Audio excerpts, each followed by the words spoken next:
নমস্কার বন্ধুরা, অপর্ণা রান্নাঘরের আরও একটি পর্বে আপনাদের সবাইকে স্বাগত। কেমন আছেন বন্ধুরা? আশা করি ভালো আছেন। আজ চলে এসেছি পুজো স্পেশাল আলু টিকি বার্গারের রেসিপি নিয়ে। ঝটপট বাড়িতে আমি কিভাবে এই আলু টিকি বার্গার বানালাম চলুন দেখে নিই। দুটো মিডিয়াম সাইজের আলু আমি 80% প্রেশার কুকারে সেদ্ধ করে নেওয়ার পর ঠান্ডা করে খোসা ছাড়িয়ে গ্রেটারের মধ্যে গ্রেট করে নিয়েছি। একটা বড় সাইজের কুচনো পেঁয়াজ, দুটো কুচনো কাঁচা লঙ্কা আমি 1 চিমটে নুন দিয়ে শ্যালো ফ্রাই করে এখানে ব্যবহার করলাম। 1 টেবিল স্পুন ভাজা জিরের গুঁড়ো, 1 টেবিল স্পুন গোলমরিচের গুঁড়ো, স্বাদ মতো নুন, চিনি আর 2 টেবিল স্পুন ধনেপাতা কুচি দিয়ে দিলাম। এবার দিয়ে দিচ্ছি 5 টিস্পুন কর্নফ্লাওয়ার। হাত দিয়ে খুব ভালো করে আলুর সাথে সব উপকরণ মেখে নিচ্ছি। বন্ধুরা যারা প্রথম থেকে আমার সঙ্গে আছেন তাদেরকে অনেক ধন্যবাদ। আর যেসব বন্ধুরা প্রথম আমার চ্যানেলে ভিজিট করছেন তাদেরকে আমার চ্যানেলে স্বাগত জানাই। এইবার আলুর মধ্যে দিয়ে দিলাম 1.5 table spoon refine oil. Gas ওভেনে আমি আগে থেকেই বেশ খানিকটা রিফাইন অয়েল একটা ফ্রাইং প্যানের মধ্যে গরম করে রেখেছি। এইবার একটা আলুর ডো বানিয়ে নিয়েছি।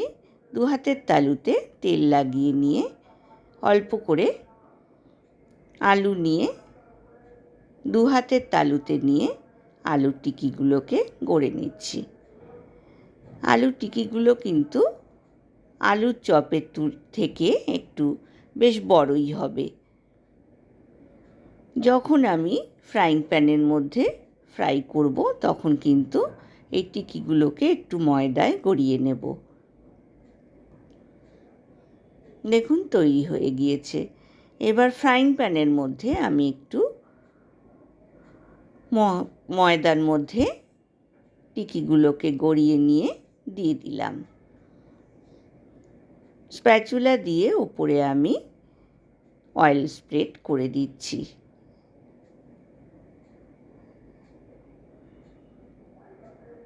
এইবার এক পিঠ ভাজা হয়ে যাওয়ার পর বা বাদামি হয়ে যাওয়ার পর আমি অপর পিঠ উল্টে দিলাম। আমি টিস্যু পেপারের মধ্যে এই আলু টিকিগুলোকে তুলে রাখছি যাতে অতিরিক্ত তেলটা ঝরে যায়। এইবার আমি বার্গার বান নিয়ে নিয়েছি একদম ফ্রেশ। ছুরি দিয়ে মাঝখানটা আমি কেটে নিচ্ছি। আরেকটা বার্গার বান নিয়ে ছুরি দিয়ে মাঝখানটা কেটে আমি আধখানা করে নিচ্ছি। অপর দিকে ফ্রাইং প্যানে আমি 1.5 টেবিল স্পুন বাটার প্রথমে মেল্ট হতে দিচ্ছি। এইবার দুটো বার্গার বান ফ্রাইং প্যানের মধ্যে দিয়ে দিলাম। 2 পিঠটা হতে দেব। এক পিঠ হয়ে গেলে অপর পিঠ উল্টে দিলাম। এইবার আমি তুলে নিলাম।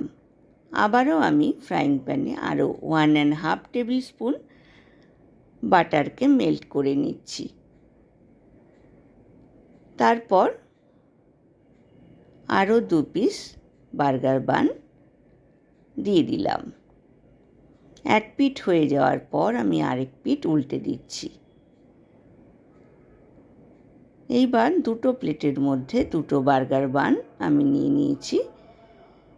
মেয়োনিজের মধ্যে পিৎজা সস মিক্স করে আমি বার্গার বানের মধ্যে প্রথমে দিয়ে দিলাম। এবার এর মধ্যে আমি দিয়ে দিলাম বানিয়ে রাখা আলু টিকি। দিয়ে দেব চিজ। 1 পাতা করে চিজ আমি আলু টিকির ওপর দিয়ে দিলাম। এইবার দিয়ে দিলাম স্লাইস করা টমেটো, দিয়ে দিলাম স্লাইস করা পেঁয়াজ। এখানে কিন্তু আপনারা স্লাইস করা শসারও ব্যবহার করতে পারেন। আমি উপর থেকে দিয়ে দিলাম লেটুস পাতা। আরেকটা বান দিয়ে আমি কভার করে দিলাম। তৈরি হয়ে গেল হোমমেড আলু টিকি বার্গার। টমেটো সসের সাথে আমি পরিবেশন করে দিয়েছি বন্ধুরা। আশা করি আজকের রেসিপিটা আপনাদের ভালো লেগেছে। ভালো লাগলে লাইক, কমেন্ট, শেয়ার করতে কিন্তু ভুলবেন না। পাশে থাকা বেল আইকনটা প্রেস করবেন, তাহলে আমার নতুন নতুন রান্নার নোটিফিকেশান বা আপডেট কিন্তু আপনার কাছেই প্রথম পৌঁছবে। আজ এই পর্যন্তই বন্ধুরা, দেখা হবে আবার নতুন রেসিপি নিয়ে। ভালো থাকবেন, সুস্থ থাকবেন। ধন্যবাদ।